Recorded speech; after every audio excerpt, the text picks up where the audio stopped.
Hi. మనం ఇందాక మాట్లాడుకున్నాం కదా! ఒక వ్యక్తి AI.com అని ఒకటి అమ్మేసి 600 క్రోర్స్ సంపాదించుకున్నాడని. మరి అందరికి సాధ్యమా అంటే సాధ్యం అవ్వచ్చు, అవ్వకపోవచ్చు. Just pure luck. బట్ మన చేతిలో ఏముంది అంటే మనం సంపాదించుకోవడానికి కావాల్సిన 3 ఇంగ్రీడియెంట్స్ ఉన్నాయి. అయేంటివి?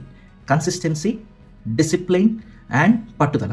ఈ 3 ఉంటే ఖచ్చితంగా మీ రిటైర్మెంట్ టైంకి అట్‌లీస్ట్ రూ. 1,00,00,000 మీ దగ్గర ఒక కార్పస్ ఉంటుందండి. వీటిని మీకు జాగ్రత్తగా మీ ఇన్‌కమ్‌ని తీసుకొని వెళ్లి ఈ డిఫరెంట్ క్లాస్ ఆఫ్ అసెట్స్‌లో మనం ఇన్వెస్ట్ చేసుకుంటే కన్సిస్టెంట్‌గా, డిసిప్లైన్డ్‌గా ఒకసారి 1000 పెట్టి, ఇంకోసారి 500 పెట్టి, ఇంకోసారి 50 ఉందని చెప్పి అలా కాదు. కన్సిస్టెంట్‌గా ఒకటి మనం పెట్టుకుంటూ ఎవ్రీ ఇయర్ ఇవాళ ఈ సంవత్సరం 1000 పెడితే వచ్చే సంవత్సరం మనం 1100, 1100 రూపీస్ మనం ఇన్వెస్ట్ చేస్తూ అలా ప్రతి ఇయర్ ఒక 50, 100 పెంచుకుంటూ ఒక 10% అలా పెంచుకుంటూ ప్రతి ఇయర్ అలా చేస్తే ఖచ్చితంగా మీ దగ్గర ఒక కార్పస్ అయితే ఖచ్చితంగా ఉంటుంది. ఈ సేవింగ్ హ్యాబిట్ అనేది మన ఇండియాలో చాలా తగ్గిపోయిందండి. ఇంతకుముందు అట్‌లీస్ట్ ఎఫ్‌డీస్‌లో సేవ్ చేసేవాళ్ళు. ఇప్పుడు అది కూడా చెయ్యట్లా. ఈ జిందగీ నాదే, ఈ జిందగీ ఇంక మళ్ళీ దొరకదు, ఇంకా చెప్పొద్దు ఈ జెన్‌జీ. సో, మెయిన్‌గా ఈ జెన్‌జీ వాళ్ళేంటంటే, మీరు ఇవాల్టి రోజు గురించి కాదు, మీరు ఎర్లీ రిటైర్మెంట్ గురించి ప్లాన్ చేయాలి.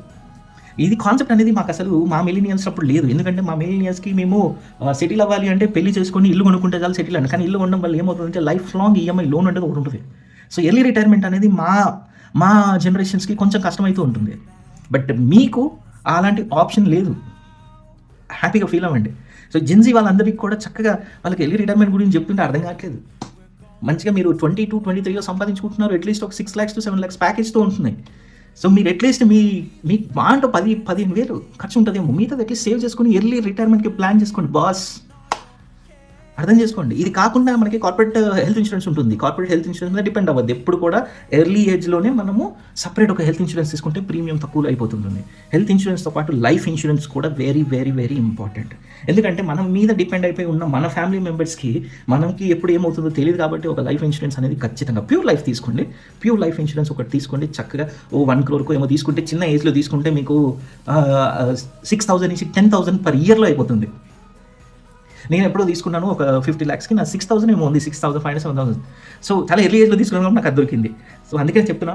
సో, మీ మనీని ఖచ్చితంగా సేవ్ చేసుకొని ఎర్లీ రిటైర్మెంట్ మాత్రమే మీ టార్గెట్‌గా పెట్టుకోండి. ఎందుకంటే ఎర్లీ రిటైర్మెంట్ 60 ఏళ్ళకి తీర్థయాత్రలు చేయడానికి కూడా మనకి కాలు లేవదండి. సో, ఎర్లీ రిటైర్మెంట్ అయితే మనకి ఖచ్చితంగా మన ఫ్యామిలీని మనము లేదా ఇక పెళ్లి చేసుకోవాలని ఇంట్రెస్ట్ లేకపోతే సింగిల్‌గా అయినా నువ్వు దేశ పర్యటన చేయడానికో, ఎక్కడికైనా వెళ్ళడానికో, ఏదైనా చూడడానికో, ఏదైనా తినడానికో ఉంటుంది. తినడానికి ఆ టైం ఉంటుంది. మన కోసం మనకు ఒక టైం కూడా తీసుకోవాలి లైఫ్‌లో. సంపాదించుకునే టైం అయిపోగొట్టాలి. దాన్ని సేవ్ చేసుకోవాలి. ఆ సేవ్ చేసుకునే అమౌంట్ మన కోసం మనము ఖర్చు పెట్టుకోవడానికి ఉండేలా ఉండాలి. ఓకేనా? Thank you.